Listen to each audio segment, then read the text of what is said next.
Bien, buenos días. El día de hoy vamos a tratar el tema de enfermedad vascular cerebral.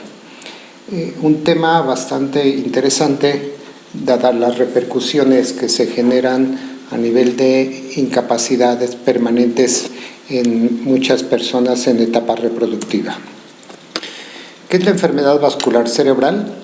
Es una alteración neurológica de aparición brusca que es provocada por una importante disminución del flujo sanguíneo cerebral, causando síntomas que pueden durar, dependiendo de cómo se instale la enfermedad, de 24 horas o más y dejar secuelas graves o incluso la muerte.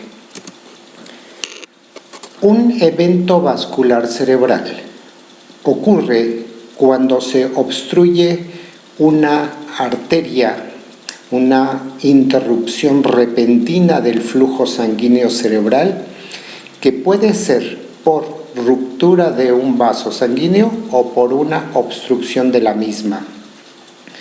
Destaca como la causa más común de incapacidad en adultos y es la quinta causa de muerte en nuestro país.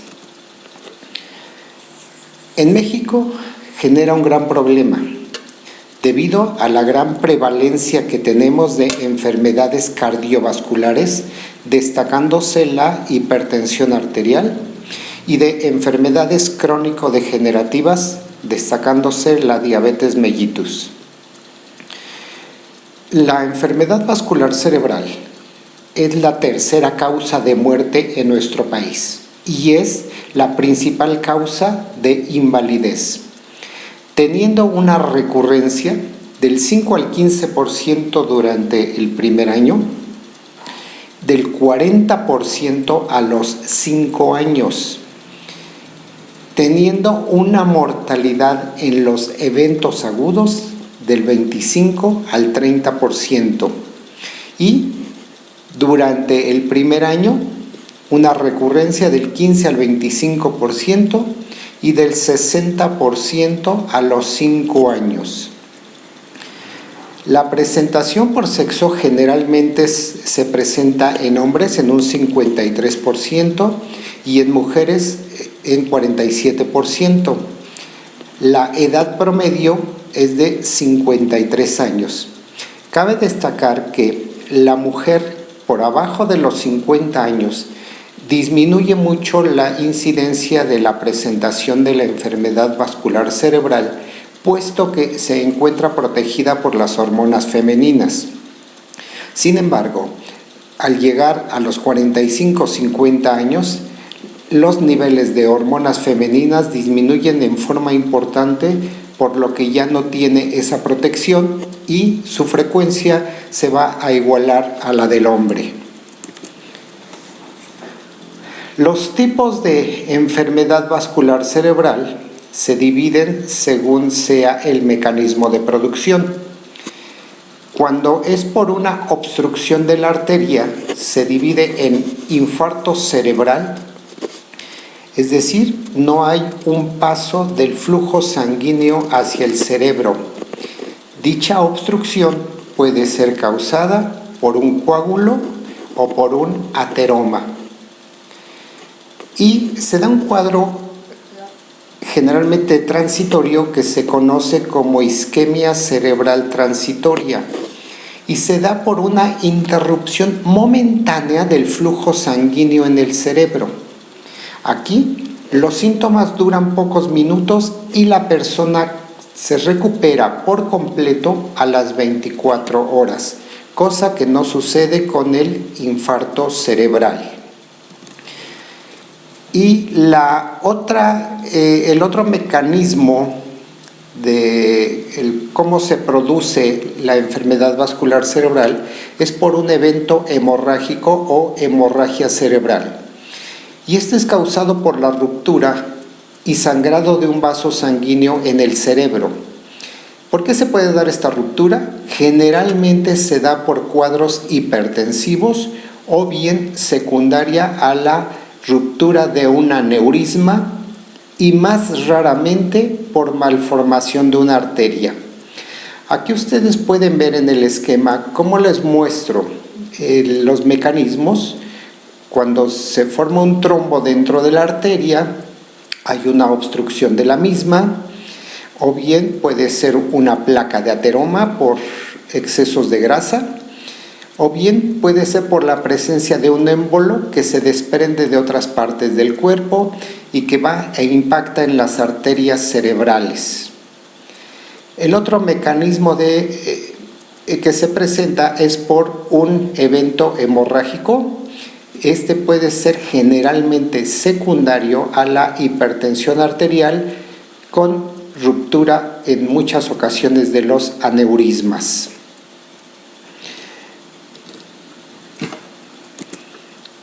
¿Cuáles son las causas? Las causas más frecuentes de enfermedades vasculares cerebrales se deben a presencia de alteraciones de grasas que nos ocasionan aterosclerosis. Nos ocasionan a veces embolismos de grasa. Ya comentábamos que la hemorragia cerebral hipertensiva por los cuadros de hipertensión arterial que aumentan la presión dentro de las arterias, y eso hace que haya ruptura de los vasos sanguíneos, sobre todo cuando hay presencia de aneurismas. Estos aneurismas son sacos de las arterias que tienen paredes muy delgadas y que fácilmente se rompen con los aumentos de la presión arterial. Otro mecanismo, las tromboflebitis, la formación de trombos, ya decíamos, puede ser por acumulación de glóbulos rojos o puede ser por émbolos de grasa o de sangre que se desprendan de otras partes del cuerpo. La hipertensión arterial, ya comentábamos el mecanismo, el embolismo por igual, las coagulopatías que nos ocasionan que haya alteración en la movilidad de los glóbulos rojos, y generalmente pues se da por dos mecanismos, por obstrucción o por hemorragia. Los factores de riesgo se pueden dividir en tres: en modificables, no modificables y contribuyentes. Los modificables, que aunque son enfermedades crónico-degenerativas en muchas ocasiones, pueden ser controlables y modificarles la historia natural de las enfermedades. Tal es el caso de la hipertensión arterial, de la diabetes mellitus, que si se lleva un buen control no tendrían por qué causar problemas de eventos vasculares cerebrales. Los niveles de colesterol alto básicamente están condicionados por la dieta de las personas. Lo que sí no podemos modificar sería la edad y el sexo. Ya comentamos que este evento vascular cerebral se presenta con mayor frecuencia en personas mayores de 50 años y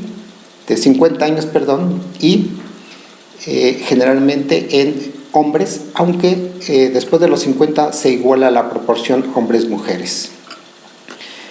Los factores contribuyentes, y que también son modificables, es el alcoholismo en grandes cantidades. A veces nos comentan que el alcohol es benéfico para evitar infartos. Sí, pero eso se da cuando se toma en pequeñas cantidades. Cuando es en grandes cantidades, altera el metabolismo de las grasas. El tabaquismo, por su principio activo, que es la nicotina, es un potente vasoconstrictor.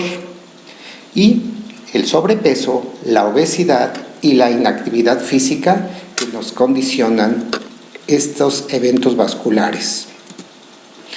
Los síntomas van a variar dependiendo de la región cerebral en la que esté alterada o tenga la obstrucción la arteria. Estos síntomas los síntomas más frecuentes va a ser una alteración repentina de la visión en un ojo o en ambos, porque la vía visual pues prácticamente recorre todo el cerebro desde la parte anterior hasta la parte posterior. Sabemos que se inicia a nivel de retina y que termina en el lóbulo occipital. Por lo tanto, pues atraviesa prácticamente todo el cerebro y está expuesta a los cambios que se generan por eventos vasculares cerebrales. Si la lesión se produce en el área motora, hay una pérdida repentina de la fuerza de un hemicuerpo. Dependiendo del lóbulo frontal afectado, será el hemicuerpo afectado. Sabemos que si se afecta el lóbulo frontal derecho, la repercusión está en el hemicuerpo izquierdo, y que si se afecta el lóbulo frontal izquierdo, la repercusión se encuentra en el hemicuerpo derecho. Cuando la alteración se encuentra en el área somatosensorial del lóbulo parietal, entonces tendremos una sensación de hormigueo que se denomina parestesias, puede ser en la cara, en brazos o en piernas. Si la lesión se produce en el lóbulo frontal a nivel del área de Broca, tendremos problemas para hablar. Si la lesión está en el área de Wernicke, tendremos problemas para entender lo que se nos habla. Y generalmente los eventos vasculares cerebrales cursan con desequilibrio o inestabilidad y cefaleas. ¿Cómo se hace el diagnóstico? Se utiliza generalmente la escala de Cincinnati para detectar eventos vasculares, que evalúa 3 aspectos: la simetría facial, la respuesta motora y la respuesta verbal. La simetría facial, con la exploración, el ver a la persona, qué tan simétrica tiene la cara, podemos sospechar la presencia de eventos vasculares. Una respuesta motora, pedirle a la persona que nos salude, valoramos la fuerza, valoramos la movilidad de la mano. Y la respuesta verbal, pues hacemos preguntas sencillas y valoramos el cómo nos está respondiendo. El diagnóstico básicamente se basa en estudios ya avanzados como la tomografía computarizada y la resonancia magnética, aunque tenemos que hacer análisis de sangre sobre todo para ver la cantidad de glóbulos rojos, valorar el hematocrito. Y la tomografía y la resonancia magnética pues son estudios que nos muestran imágenes cerebrales, como podemos ver aquí en una tomografía de cráneo, como hay un evento vascular cerebral hemorrágico. Ustedes pueden ver cómo el área cerebral extensa está llena de sangre, o bien un evento vascular isquémico en donde se obstruyó una arteria y dejó sin circulación a esta parte del cerebro, la cual sufre una necrosis. Otro estudio no muy frecuente es la angiografía cerebral. Generalmente se inyecta el medio de contraste y se ven los vasos sanguíneos cerebrales. Y la ecografía, puesto que muchas veces los émbolos proceden a nivel cardíaco. El tratamiento va a variar según sea isquémico o hemorrágico. Si es un evento isquémico, podemos utilizar anticoagulantes como la heparina o antiagregantes plaquetarios como la aspirina en pequeñas dosis y el clopidogrel, que tiene un mecanismo de acción semejante a la aspirina. Podemos utilizar variedad de anticoagulantes y agentes fibrinolíticos, es decir, el coágulo está lleno de fibrina, entonces el objetivo es romper esa fibrina para deshacer el coágulo. Muchas veces el tratamiento actual se basa en que se introducen catéteres a nivel de arterias y se trata de llegar a donde se encuentra el coágulo y se deshace a través de agentes anticoagulantes. Y el evento hemorrágico, que es 100% quirúrgico. Lo más importante para nosotros es saber los aspectos preventivos. Ya vimos los factores de riesgo que nos condicionan un evento vascular cerebral.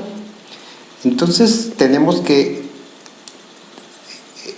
controlar adecuadamente a las personas con hipertensión arterial. Evitar o limitar alimentos con cantidades elevadas de colesterol. El no fumar, el no beber alcohol en exceso, el hacer ejercicios regularmente para mantener el peso dentro de los límites recomendados. Y en las mujeres, evitar el uso de pastillas anticonceptivas si tienen más de 30 años, puesto que son condicionantes de la formación de émbolos o coágulos. Evitar situaciones de estrés, llevar un buen control en las enfermedades, sobre todo en las crónico-degenerativas, como es la hipertensión, la diabetes o en las cardiopatías. Conocer cuáles son el mejor lugar para acudir en caso de presentar alguna sintomatología. Dentro de las secuelas de enfermedad vascular cerebral, va a ser dependiendo del área del cerebro afectada. Estas secuelas pueden ser deficiencias motoras. Puede haber una parálisis en una o varias extremidades, puede haber una hemiplegia, puede haber una falta de equilibrio. Generalmente se presenta espasticidad con rigidez y tensión muscular, y esto provoca limitaciones para realizar actividades cotidianas. En muchas ocasiones también se encuentran alteraciones de la sensibilidad a la temperatura, al tacto y al dolor, y alteraciones en el lenguaje, ya sea en el lenguaje mecánico o en el lenguaje de entendimiento. Cuando se afectan los pares craneales, los núcleos de los pares craneales en el tallo cerebral, tendremos dificultades para la deglución. Ya comentábamos las alteraciones de la visión, y cuando el daño se instala en el lóbulo prefrontal, tendremos alteraciones neuropsicológicas con dificultades para recordar, razonar y o concentrarse. Alteraciones de las emociones, la persona presenta problemas para controlar emociones y o sentimientos, y dolor, picor, ardor y o ardor en una o varias partes del cuerpo, dadas las alteraciones que se presenten en las vías de la sensibilidad.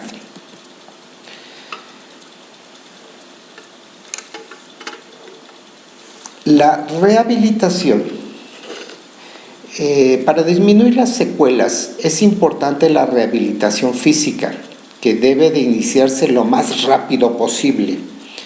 Se recomienda que sea una rehabilitación multidisciplinaria, es decir, que intervengan varios profesionales como terapia física, terapia ocupacional, terapia de lenguaje y auditiva, terapia recreacional y grupos de apoyo, y que sea además constante, con una duración de 3 a 6 meses posteriores a la instalación del evento vascular cerebral. La evaluación se debe de determinar lo más rápido posible, es decir, debemos de evaluar al paciente dentro de las primeras 24 a 48 horas posterior al evento vascular cerebral. El paciente debe de ser movilizado lo antes posible para evitar contracturas musculares. Se recomienda una movilización temprana si se encuentra en cama, con cambios de posición en la cama. Los pacientes y sus cuidadores deben tener una participación activa en el proceso de rehabilitación desde las fases iniciales. El tratamiento debe de ser iniciado tempranamente. Si se inicia en la primera semana, pues nos da mejores resultados. Y debemos de dar por finalizado el tratamiento cuando no se identifiquen nuevos objetivos funcionales por lograr o cuando el paciente no quiera continuar. En los pacientes con limitación de la actividad, tras los primeros 6 meses, debe evaluarse la indicación de un periodo de tratamiento de rehabilitación basado en objetivos. Debemos utilizar métodos y escalas objetivas para identificarlos, planificar adecuadamente el tratamiento y evaluar los resultados. Para medir la limitación de la actividad post-enfermedad vascular cerebral, se recomienda el índice de Barthel, que nos valora la deambulación, el que la persona pueda subir escalones y en sus necesidades fisiológicas de micción y de posiciones o defecación. En los pacientes, estos pacientes generalmente cursan con alteraciones motoras, entonces estos pacientes deben de tener acceso a un fisioterapeuta experto. Y el tratamiento pues se individualiza, y una de las estrategias que se recomienda es la restricción del lado sano, es decir, si la parálisis se encuentra en la mano derecha, entonces debemos de hacer una restricción del lado izquierdo de esta mano. Si la lesión se encuentra en el brazo izquierdo, entonces debemos hacer una restricción del lado derecho.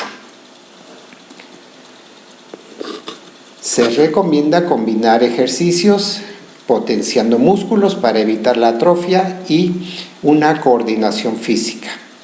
¿Cuánto tiempo tienen que durar los ejercicios? Se valora individualmente, pero en términos generales es de 3 a 7 días por semana con duración de 20 a 60 minutos continuo o acumulado según la condición física.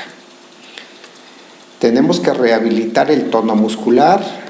La espasticidad tiene que ser tratada cuando provoca síntomas significativos como dolor, limitación articular, limitación en los cuidados o dificultad en los cuidados.